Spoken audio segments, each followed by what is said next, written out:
જ્યાં ગુરુ છે અને ગુરુને સમજનાર શિષ્ય છે તે ધરતી પર નસીબો વાળી છે.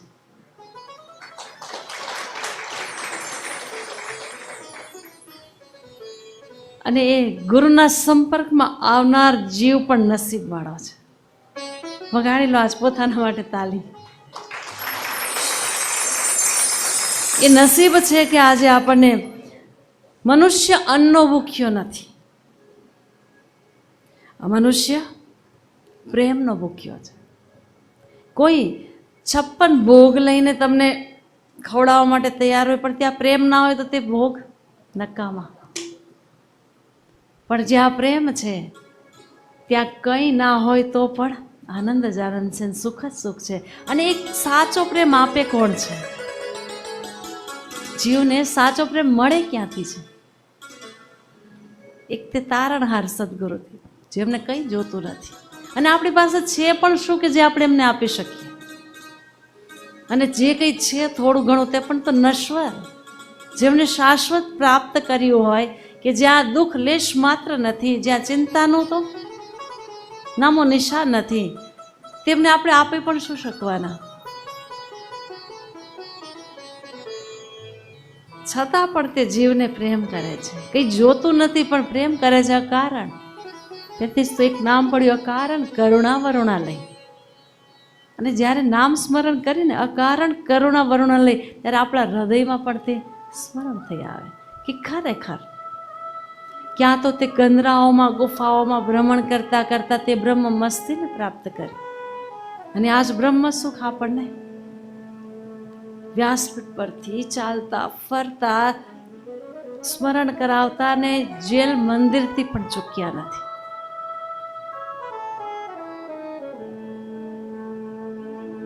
અને આપણી સુખ માટે, આપણી પ્રસન્નતા માટે, આપણા પ્રભુ પ્રેમ માટે ના જાણે કેટલી ક્યારેક તો તે હોળી શિબિર હોય તો સુંદર હોળીના રંગના માધ્યમથી તે આપણને જ્ઞાનની પિચકારીઓ. જન્માષ્ટમી શિબિર આવે તો તે માખણ, હાથી ઘોડા પાલકી, જય કનૈયા લાલ કી, નંદ ઘેર આનંદ ભયો, જય કનૈયા લાલ કી. તે મધુર ધૂન છેડીને પણ તે આપણને માખણનો પ્રસાદ લૂંટાવતા, આપણને પણ તે માખણમય પીગળાવી દેતા. ઠંડીની તે સિઝન આવે એટલે આપણા બાળકોને પણ છોડ્યા. ડિસેમ્બરની શિબિરમાં આપણી સંતાનને દિવ્ય પથના પથિક બનાવવા માટે બાળકોની તે શિબિરમાં નાનપણથી ધ્યાન યોગ, કર્મ યોગ અને આજ તે દિવ્ય જ્ઞાન યોગમાં પણ સાધકોને પરિપક્વ કરી રહ્યા છે. કહે છે કે માયા તો મહાપુરુષોને પણ એક વખત તો ભરમાવી દે છે, કોઈને પણ છોડતી નથી. એકવાર પૂજ્ય બાપુજી અમદાવાદથી, સાધના કાળની વાત છે, અમદાવાદથી બહાર જઈ રહ્યા હતા, જ્યાં રેગિસ્તાન કહેવામાં આવે છે, રાજસ્થાન, કચ્છ, ભુજ, જે રણ મેદાન છે. દેખાય જળ પણ હોતું નથી જળ. બરાબર બપોર 2-2:30 વાગ્યાનો સમય થયો.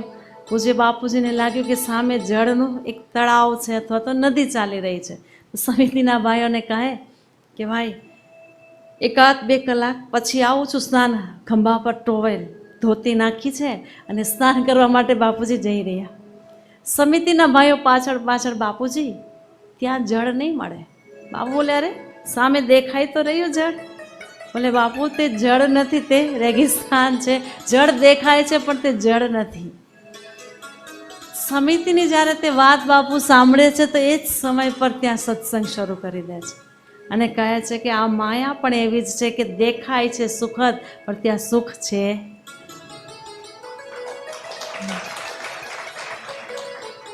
મનુષ્ય તેને પકડવા માટે, તેમને ભોગવવા માટે રાત દિવસ એક કરી દે છે, છતાં પણ તે સુખ હાથ લાગતું નથી.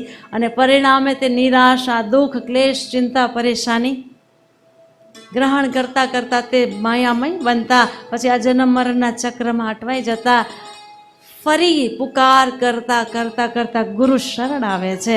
અને ગુરુ શરણ આવીને ફરી ગાફલિયત ના કરે, ફરી ક્યાંક તે ભૂલી ના જાય, તેટલા માટે ગુરુ સદા આપણો હાથ પકડીને આપણને તે દોડતા રહે છે તે પથ પર કે જેથી એકવાર મારી શરણ આવેલો જીવ ફરી જન્મ મરણના ચક્કરમાં ના જાય. ગુરુ તે કરુણા કરે ને જીવ સાધક આમ તેમ ભટકતો રહે તો ચાલે? ચાલે? બસ આવી જાય આપણા જીવનમાં તે વિવેક, દ્રઢતા અને તત્પરતા. વિવેક આવી ગયો કે સત્ય શું છે ને અસત્ય શું છે, સાર શું છે ને નશ્વર શું છે, તો તે વ્યક્તિ ક્યારેય ભાવુકતામાં પોતાનો સમય શક્તિ ખર્ચ કરતો સદા વિવેક કરે છે. ભાવુકતામાં કરેલું કાર્ય મુસીબત જ બની જતું હોય. પૂજ્ય બાપુજી સંભળાવે છે એક સત્સંગમાં કથા કે એક વ્યક્તિ અતિ ભાવુક, અતિ ભક્તિવાળો, પણ ભક્તિ વિવેકવાન નહીં, ભાવુકતાવાળી, ઉપરછલી ભક્તિ. ગુરુજીને કહે, ગુરુજી મારા ઘરે જમવા આવો, મારા ઘરે અવસર આપો, ભોજન પ્રસાદીનો પદાર્પણ કરો, પગલાં કરો, પગલાં કરો.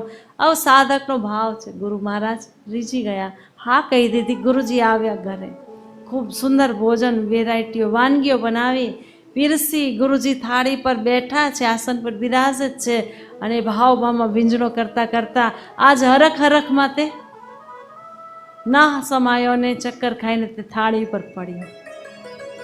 ગુરુજીને પણ મુસીબત.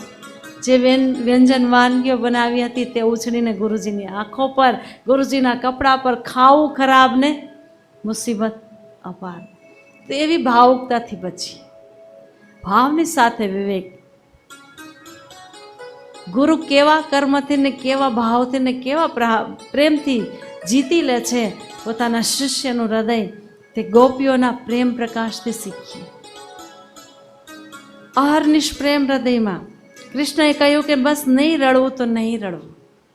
વિલખતી રહી, તડપતી રહી, જ્યાં સુધી જીવનમાં પ્રાણ રહ્યા ત્યાં સુધી, પણ ક્યારેય સ્વામીની આજ્ઞાનું ઉલ્લંઘન ના કરી. મીરાબાઈ આખી જિંદગી તડપતી રહી, પુકારતી રહી, ગિરધના ગીત ગાતી રહી, પણ સાકાર દર્શન એક વખત પણ મળ્યા. ઘણી વખત પૂર્વના કર્મ બી આપણા જીવનમાં આવી જતા હોય, સારા કે નરસા. પૂર્વજન્મમાં મીરાબાઈ જ્યારે એક વ્રજની ગોપી હતા, નવા તે વિવાહ કરીને વ્રજમાં આવ્યા જ હતા, પણ એમની સાસુએ તેમના મન મસ્તિષ્કમાં તે કચરો ભરી દીધો. કેવો કચરો? કે ભાઈ તે કૃષ્ણને ક્યારે તારી આંખ દેખાડતી નહીં. અગર જો તે આંખથી આંખ મેળવી લીધી તો ગઈ તું તારા કામથી. ભક્તિ પથમાં જો કોઈ બાધારૂપ બનતું હોય ને તો આસપાસની તે અનર્ગલ વાતો, નિંદનીય તે ચર્ચા. તેથી સાધકે હંમેશા એવા માહોલમાં રહેવું જોઈએ કે જે માહોલથી પ્રેમ ભક્તિ પુષ્ટ થાય. આજ મીરાબાઈના તે પૂર્વજન્મની એટલે કે વ્રજની ગોપી સાસુમાની તે વાત સાંભળી ગઈ અને પાકું કરી લીધું કે હા ભાઈ મારે પાગલ બનવું નથી, મારે તો આ સંસારમાં હોશિયાર જ રહેવું છે. પણ વ્રજની દરેક સ્ત્રીઓ, દરેક નારીઓ કૃષ્ણજીના દર્શન કરે તો દેખાદેખી પણ ઘણી વખત ઈચ્છા થઈ જાય. જ્યાં ટોળું વળીને ચોક પર ભાઈઓ બહેનો ઊભા હોય, આપણે રસ્તે જઈ રહ્યા હોય તો આપણું પણ મન થાય કે ન થાય ભાઈ બહેનો કે શું હશે, જોઈ આવું. એવી જ રીતે જ્યારે વ્રજની ગોપીઓ કૃષ્ણને જોવા માટે રાતુર રહેતી હતી તો એક દિવસ તે મીરાબાઈ વિચાર્યું કે ચાલ ભાઈ જોઈ આવું, ઘૂંઘટ રાખી દઈશ જેથી આંખથી આંખ નહીં મળે પણ જોવામાં તો આવશે કે કોણ છે ને શું છે, એવું તો શું જાદુ છે. આજ મીરાબાઈ ગઈ ઘરની બહાર અને કૃષ્ણજી જેવા આવ્યા, દરેક ગોપીઓની સાથે તો ઓળખાણ હતી, પણ આ એક નવી ગોપી કે જે પહેલી વખત ઘૂંઘટ તાણીને ઊભી છે, લાજ કરી છે. કરવી જોઈએ લાજ, પણ કોનાથી? જે આપણું ચરિત્ર હનન કરતા હોય, આપણી લાજ શરમને શર્મિંદા કરતા હોય, તેમનાથી જરૂર પડદો કરીએ, લાજ રાખીએ.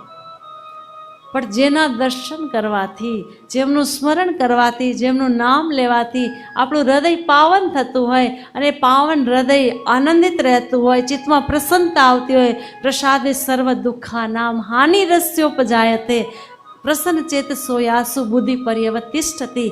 જે બુદ્ધિમાં પરમાત્માનો પ્રકાશ પ્રસાદ પ્રકાશિત થતો હોય તે દર્શનથી ક્યારેય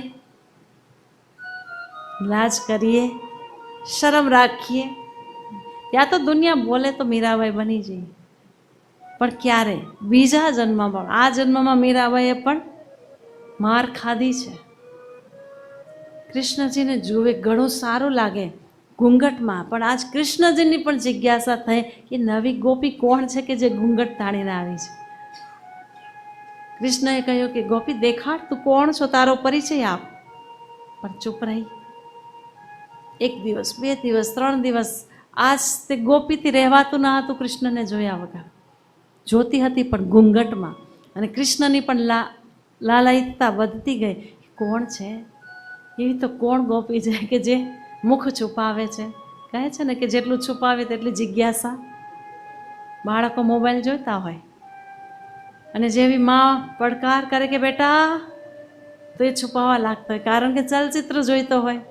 તો આપણી પણ જિજ્ઞાસા વધે છે કે નહીં ભાઈ બહેનો? થોડા નજીક જઈએ, યુક્તિથી જોઈએ કે ભાઈ શું જોઈ રહ્યો છે, કોની સાથે વાત કરી રહ્યો છે. એવી જ રીતે આજ કૃષ્ણની પણ તે આતુરતા વધી ગઈ ગોપીને જોવા માટે.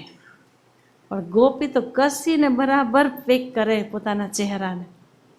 કોણે શીખડાવ્યું હતું? સાસુએ. કે ભાઈ નજરથી નજર ના મેળવતી, નહીંતર કામ બધું ખરાબ.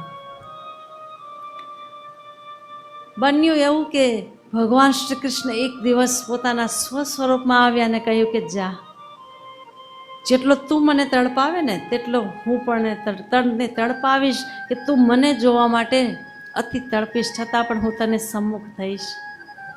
અને એ જ બીજો અવતાર મીરાબાઈનો. ભક્તિ આપી છે, દર્શનનું ફળ ગયું. કરેલા દર્શન, કરેલો સમાગમ ક્યારે વ્યર્થ જતો? આજ તે સમાગમ કર્યો હતો પણ કોઈ સાસુમાની તે વાત આજ આડે આવી ગઈ. એ જન્મમાં અગર મુક્ત નથી થઈ તો બીજા જન્મમાં મીરાબાઈને બાળપણથી ભક્તિ આપી છે. અને તે ભક્તિમતી મીરાબાઈ આખી જિંદગી કૃષ્ણ દર્શનમાં તડપતી રહી. દરેક સદગુણ આપ્યા. જે પુકાર જોઈએ તે પુકાર આપી, જે ગુણ ગાવા માટે સ્વર જોઈએ તે સ્વર આપ્યો, જેવી ભક્તિ જગતમાં દ્રઢતા જોઈએ તેવી દ્રઢતા, અડિગતા આપી. સંત સમાગમ જોઈએ તો સંત સમાગમ પણ આપ્યો. હરિકથા જોઈએ તો સંતોના સંગે હરિકથા સાંભળતી. વિરોધી વાતાવરણમાં રહેવા છતાં પણ સસરાજીએ ગિરધરનું તે ગોપાલજીનું મંદિર બનાવ્યું આપ્યું મીરાબાઈને તે રાજભવનમાં. સુવિધા સઘળી છે, પણ બસ આજ એક અસુવિધા છે કે જેના માટે તડપી રહી છે, જેના માટે સ્વર ઉચ્ચારણ કરી રહ્યા છે, જેમના માટે આ શરીર ધડકી રહ્યું છે, હૃદયની તે ધબકારા ચાલી રહ્યા છે, તે હૃદયેશ્વરના દર્શન થઈ રહ્યા. મીરાબાઈ તડપતા તડપતા આખી જિંદગી કાઢી દે છે, પણ સશરીરે એમને ક્યારેય સાક્ષાત દર્શન નથી થયા. દામદેવજી મહારાજની તે ભક્તિ કે જ્યારે પણ પુકારે ભગવાન વિઠ્ઠલ સમ્મુખ થઈ જતા, વાતચીત કરતા. કહ્યું કે દર્શન સાક્ષાત થઈ જાય છતાં પણ તે દર્શનનું ફળ છે કે જ્યાં સુધી તેમનું જ્ઞાન, તત્વ જ્ઞાન આપણે સમજી શકતા નથી ત્યાં સુધી દર્શન પણ અધૂરા. અને એ જ નામદેવને વિઠ્ઠલ કહે છે. જ્યારે મુક્તાબાઈએ તે ગોરા કુંભારના પટકાથી ભક્તિ ચેક કરી અને જ્યારે ઉછળી ગયા કે હું તો એટલો પરમ સિદ્ધ ભક્ત છું કે જ્યારે ચાહું ત્યારે ભગવાનના દર્શન કરી શકું, જ્યારે ઈચ્છું ત્યારે ભગવાન સાથે વાતચીત કરી શકું, હું કઈ રીતે કાચો ઘડો? ત્યારે સંતોએ ઘોષિત કર્યું કે નહીં, આપ જ કાચા છો. કારણ કે જ્યાં સુધી લાગવા ભાગવાનો ભય છે, ગંગા સતી કહેતા ભાનભાઈને કે જ્યાં સુધી લાગવા ભાગવાનો ભય છે ત્યાં સુધી ભક્તિ થતી.